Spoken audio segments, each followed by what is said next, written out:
Good morning, true believers. This is John Krupa. You have just entered into the freedom to draw unsolved mysteries.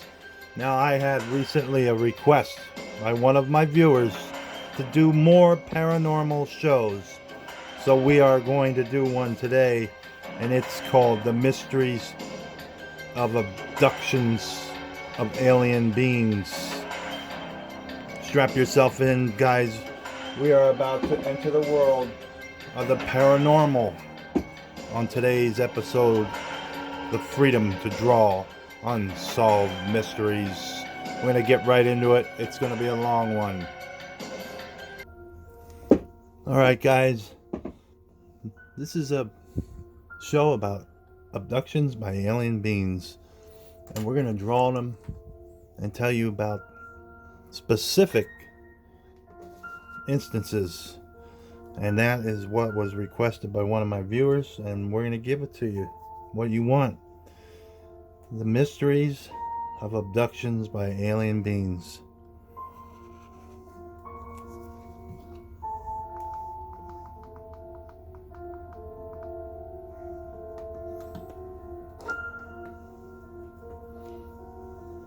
Ed Burns, a computer engineer from the Hudson Valley in New York between the years of 1983 and 1986, would see on the way home from his job wedge-shaped chevron objects. They were V-shaped lights, and they were reported by many other witnesses too. They were football field sized V-shaped lights. Now, could this be the same thing that Kenneth Arnold saw over Mount Rainier? He said he saw 9 of these V-shaped lights, football field size. Maybe not football field size, but they were smaller versions of this. Kenneth Arnold then coined the phrase the flying saucer when he and a headline reporter were trying to describe these wedge-shaped chevron objects.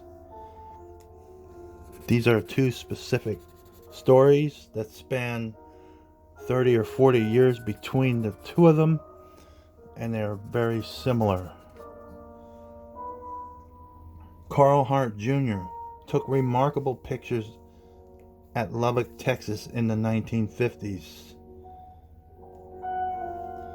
And they were pictures of flying objects in the sky. This was in the 1950s. This was the same as the Hudson Valley sightings between 1983 and 1986. Nuremberg, Germany. In 1561, a picture depicting a frightful spectacle covered on an antique woodcut. It is a series of lights and symbols. It bears a remarkable resemblance of a picture of lights and symbols took over Canada in the 1970s. Now we're talking 1560s to 1970s.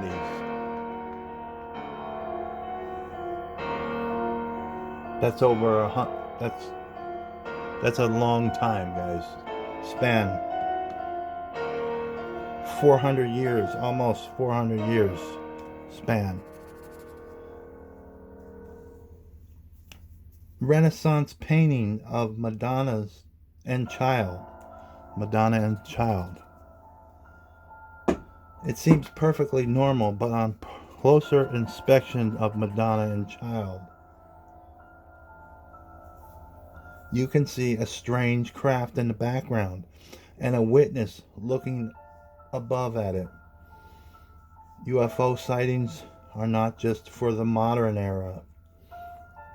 When that picture was made, it was in the Renaissance era. strange globes seen over Basel, Switzerland in 1566, and a photograph of those similar globes taken in Salem, Massachusetts in 1952.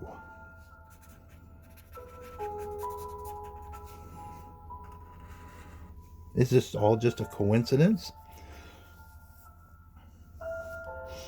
A French token minted in the 1680s depicts the underside of a floating object, and it's circular in the form, hovering in the sky. It's on a coin. Could it be the same circular object seen and described by American GIs stationed in England in the 80s?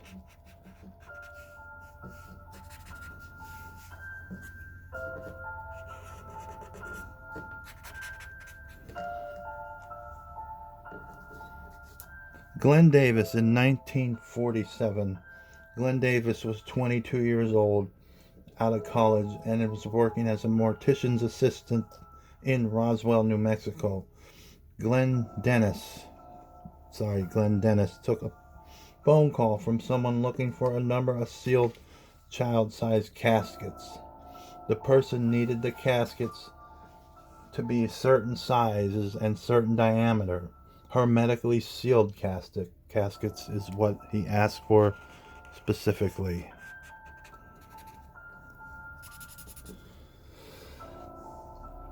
That afternoon, Dennis was called to transport an injured airman to the Roswell Air Base.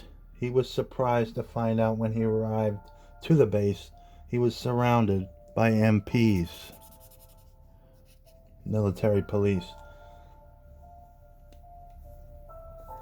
at the base informatory. Two ambulances parked by the curb immediately drew Dennis's attention. He said he looked into the ambulance and he saw quite a bit of wreckage. Looked like stainless steel that had come in contact with a high degree of heat. It was purplish bluish in color. He noticed one large piece of the wreckage looked like Egyptian hieroglyphics. A lot of confusion during that day, and Glenn Dennis identified himself to one of the higher-ranking officers, saying he was with the funeral home and that they had a contract with that base. The officer told him, "This area is off limits today."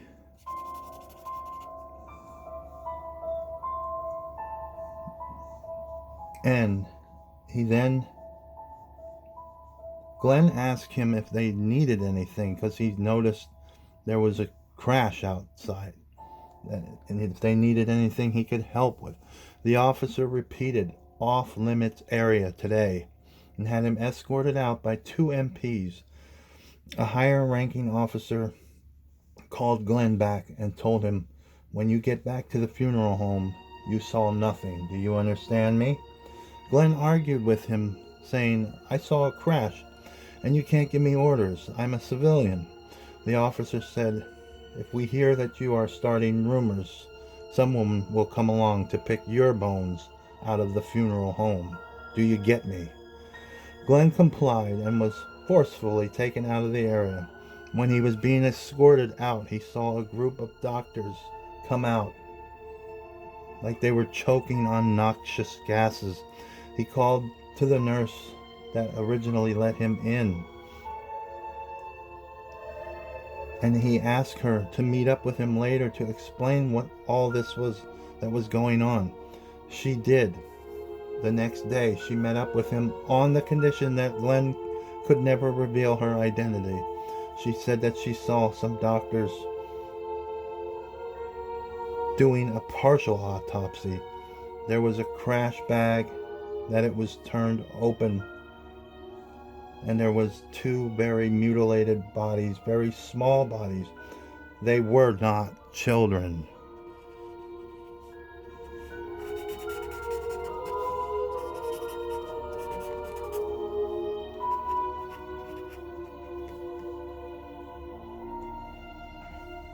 She described what she saw as little arms with 4 fingers and suction cups at the end of them. The eyes were set back two or phases. The eyes were set back, two of them. And where the nose would be, there was just a slit. No teeth, just like cartilage where the mouth was, with a slit in the middle. In all, the nurse claimed to have seen 3 bodies not of this earth.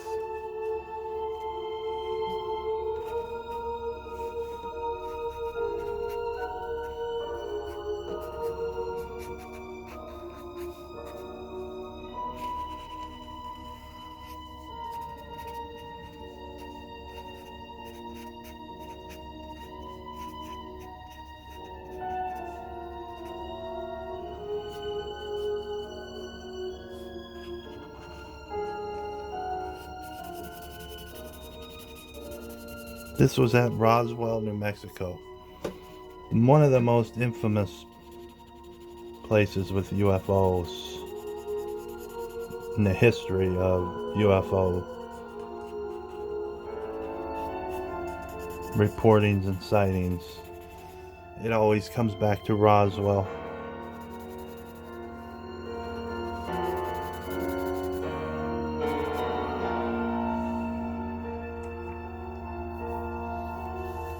After Glenn was done with the meeting with the nurse, he was looking at the paper and he read the most famous headline of the Roswell Daily Edition.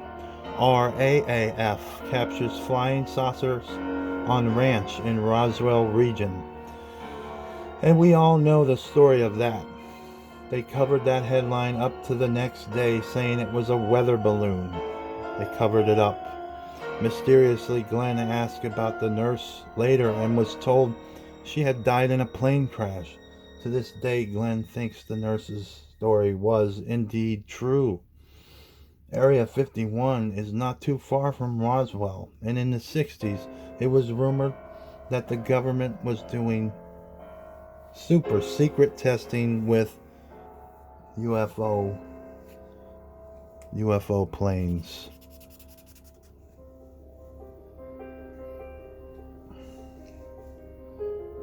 At this location, they were doing the testing, and it was in the cover of the night. Test flights of alien crafts. Bob Lazar was hired to do these test flights. Lazar claims the U.S. government is in possession of alien spacecraft. He was hired to test the jet propulsion for the Area 51 project. He had no idea that he was getting into UFOs and extraterrestrials. Bob said he had viewed autopsies of aliens in black and white photographs. Some say Lazar is a fraud, and some say he is legitimate. Now we are going to take you to the Allagash 4, which these drawings are interpreted from when they put them under hypnosis and had them recollect what had happened. We're going to tell you about the Allagash 4 right up, coming in a couple of seconds, guys. Now, the Allagash abductions.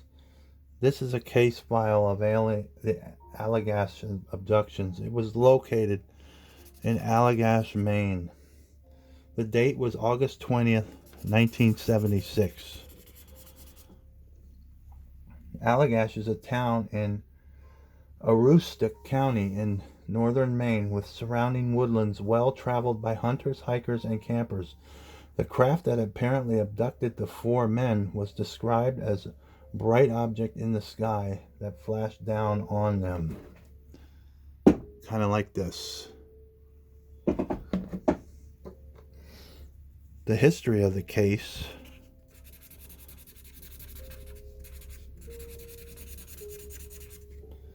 In August of 1976, 4 men, brothers Jack and Jim Weiner, and their friends Chuck Rank and Charlie Foltz, went on a camping trip for 2 weeks in the Allagash wilderness in Maine.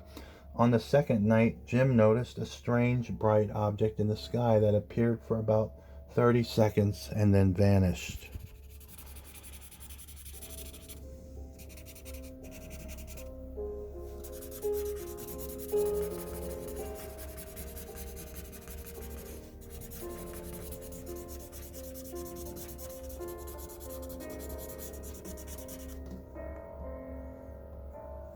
Two nights later, on August 20th, the men were fishing in a boat when the bright object appeared again. Chuck was the first to notice the object. The men noticed that it was very bright, similar to the sun. Charlie tried to signal SOS to the object.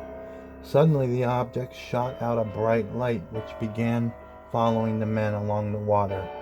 The men began to paddle back to shore, but the next thing they remembered was being on shore and the bright light vanishing.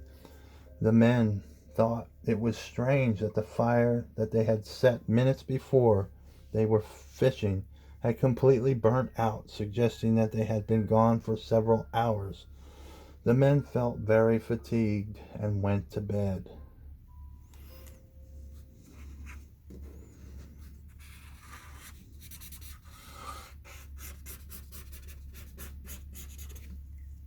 That doesn't make sense.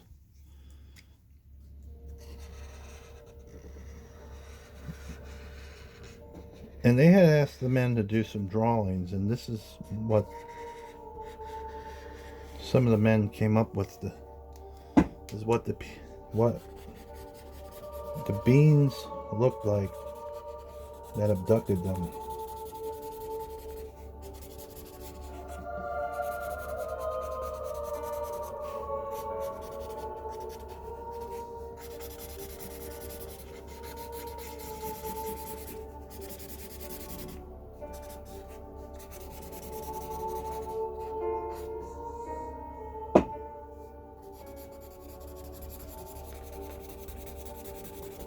Guys, this fits right into Halloween too.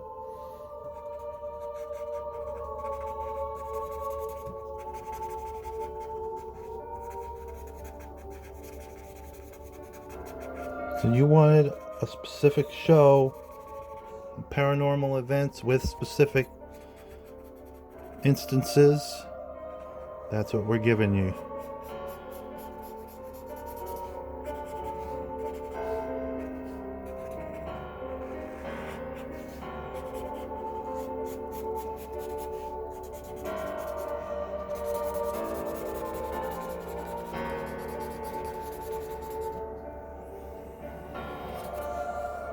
The four men spent 6 more days in the wilderness, but never again saw the bright object. The men told their families and friends about the strange sightings, but nobody believed them. Then in 1988, Jack and Jim began having strange nightmares about the 4 men sitting on a bench naked and feeling very fearful. Jim decided to contact UFO researcher Ray Fowler in order to help with the strange nightmares. I was listening to a podcast of these guys telling their story, and he did say that before 88 he took a fall down some steps. One of the guys, it's one of the twins, one of the Wiener twins, took a fall down some steps and started having like epileptic seizures and stuff like that. And then not too long after that, started having those nightmares too. So who knows if that had anything to do with it.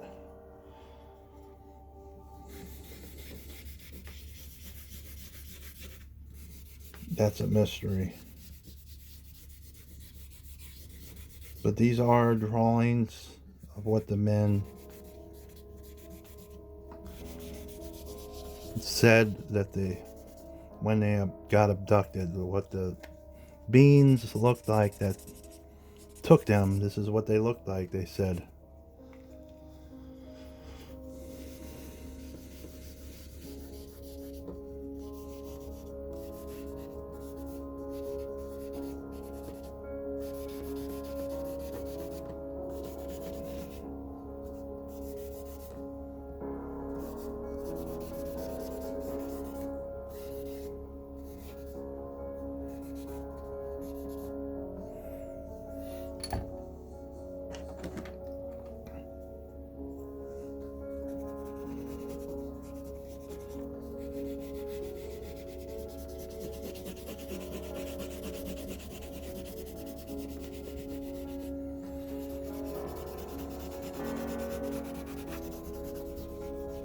guess they said they were wearing like spandex type wear, like skiers that were in spandex is basically what he said,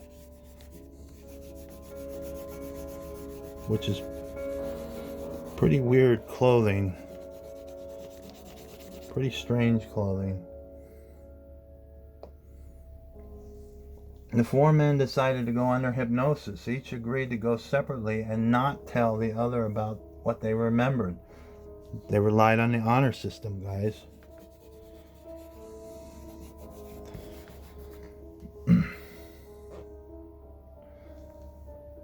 They each described in frightening detail about how they were abducted and then probed by aliens back in 1976.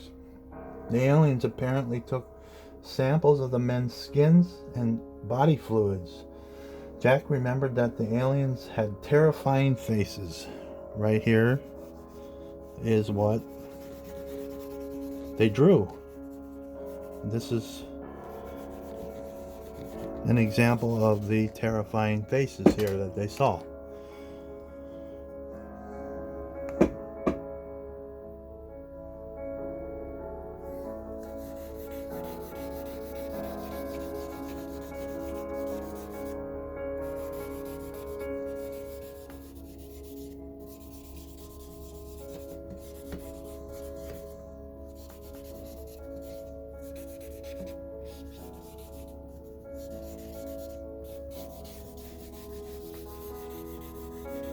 Terrifying faces. These are terrifying faces. Imagine having these guys looking over you and examining you, staring at these morbid faces here. This is what the men said they saw. Craziness. Who knows if it's real or what? I don't know. That's for you guys to figure out.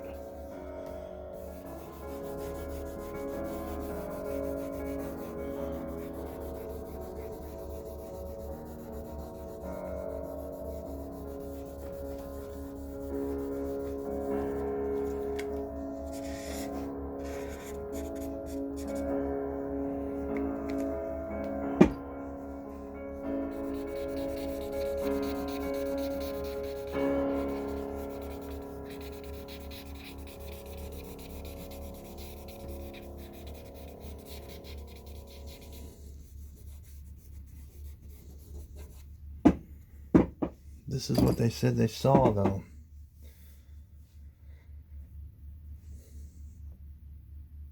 They told him not to be afraid, but not in words, but like telepathically, and do what they say. Charlie described the ship as like a doctor's office. He claimed that they put a panel over his chest and scraped skin from his body.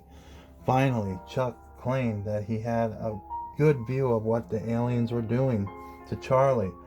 The device that the aliens used was silver and had curves. To him it appeared that Charlie was in pain.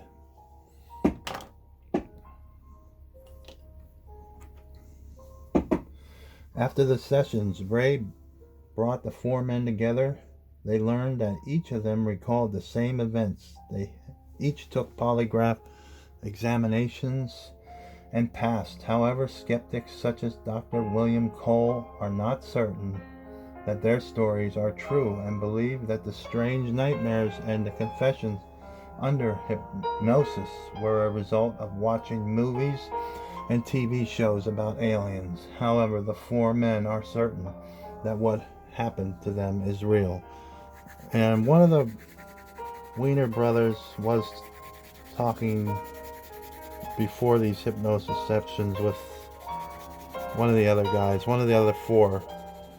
He was describing the same dreams and nightmares that the Wiener guy was having. So that's what kind of prompted this hypnosis session too. That's they don't really go into that, but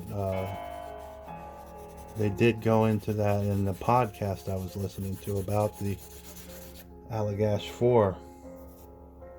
Background of the Allagash place where this happened.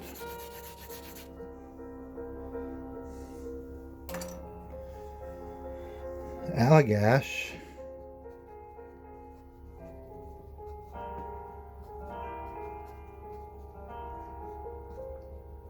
the Allagash 4. Allagash has a population of 277 people. The wilderness covers thousands of acres in the northernmost part of Maine. Jack and Jim Weiner first met Chuck Rack and Charlie Foltz in high school. Investigations.